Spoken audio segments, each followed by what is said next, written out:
Ladies and gentlemen, shalom. Merci beaucoup. Merci à vous tous pour cet accueil chaleureux.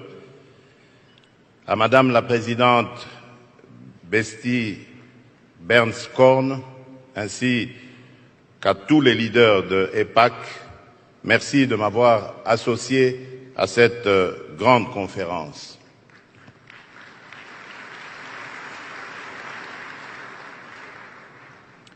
Je viens m'adresser à vous aujourd'hui, non seulement en tant que président de la République démocratique du Congo, un pays ami d'Israël, mais aussi en mon nom propre, car mon parcours personnel a fait de moi un grand ami du peuple juif et un fervent défenseur de sa cause.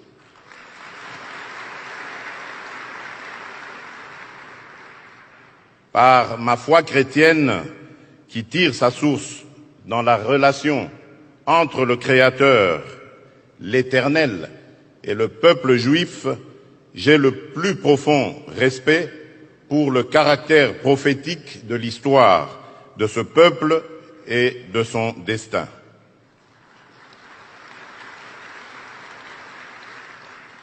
Boussole des nations et horloge du monde, Israël est au cœur de notre civilisation judéo-chrétienne.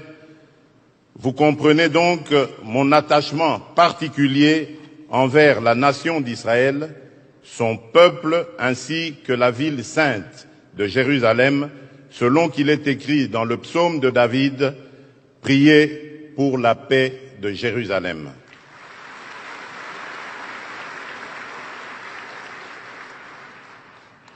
Les relations entre mon pays et Israël sont restées longtemps en léthargie. Nous avons pourtant d'énormes domaines de convergence, d'intérêt sur les plans sécuritaires, économiques, culturels et scientifiques. S'agissant des questions sécuritaires, les défis nouveaux liés à la lutte contre le terrorisme, la corruption et le blanchiment des capitaux, ainsi que la lutte contre la cybercriminalité, nous donnent l'opportunité, que dis-je, l'obligation de renforcer nos liens pour des objectifs partagés.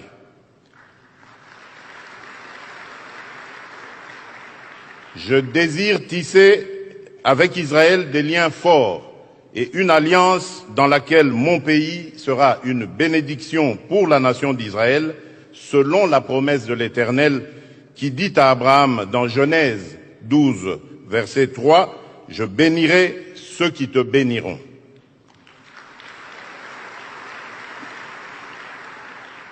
Il s'agit d'un processus que je réaffirme solennellement ce jour et qui se renforcera à la mesure de la consolidation de notre amitié et de nos intérêts réciproques. C'est dans ce contexte que je vous annonce l'arrivée imminente dans mon pays du grand rabbin Albert Guigui, qui viendra cette fois pour le renforcement de nos liens sur le plan spirituel.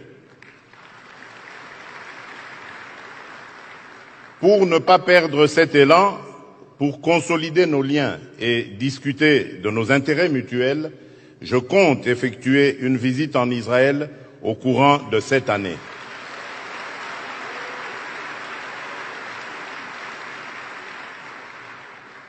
Aussi, après plus de 20 ans sans une représentation au niveau adéquat, je procéderai dans les prochains jours à la nomination d'un ambassadeur extraordinaire et plénipotentiaire auprès de l'État d'Israël.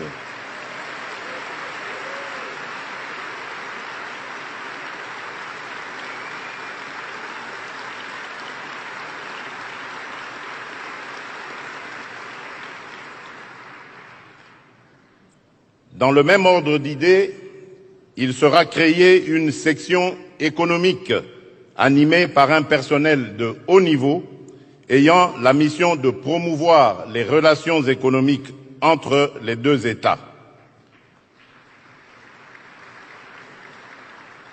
Notre ambassade étant à Tel Aviv, je ne trouve aucun inconvénient à ce que la section économique soit installée dans la ville bénie de Jérusalem.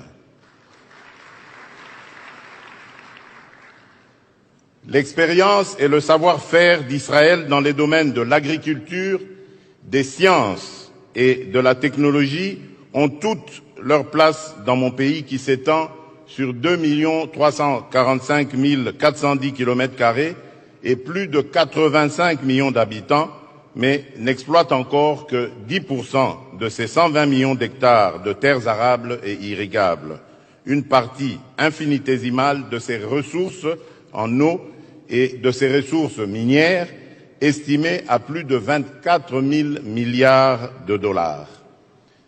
J'invite Israël à accroître sa présence diplomatique et économique dans mon pays à la hauteur du potentiel qu'offre la relation entre nos deux États et nos deux peuples.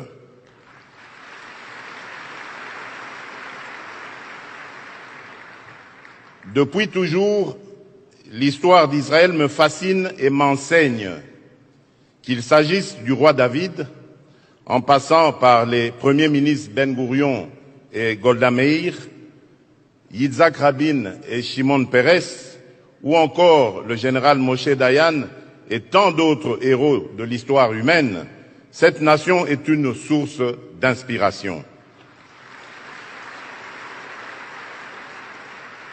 Elle nous apprend ce qu'il est possible à l'homme de réaliser en peu de temps quand on a la volonté, la résilience et surtout la grâce et la faveur divine.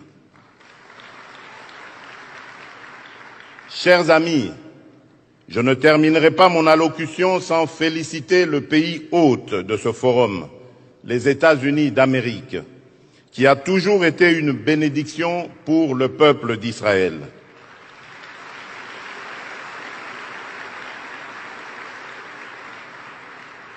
À cet égard, nous soutenons le plan du président Donald Trump en faveur du retour à une paix durable et à la coexistence pacifique entre les deux États, Israël et la Palestine.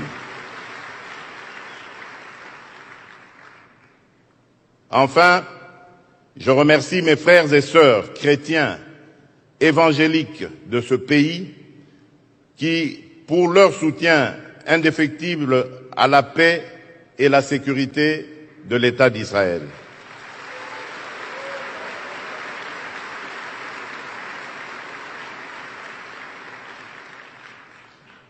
Que Dieu vous bénisse, que Dieu bénisse Israël, que Dieu bénisse l'amitié entre les peuples d'Israël, des États-Unis et de mon pays, la République démocratique du Congo. Je vous remercie.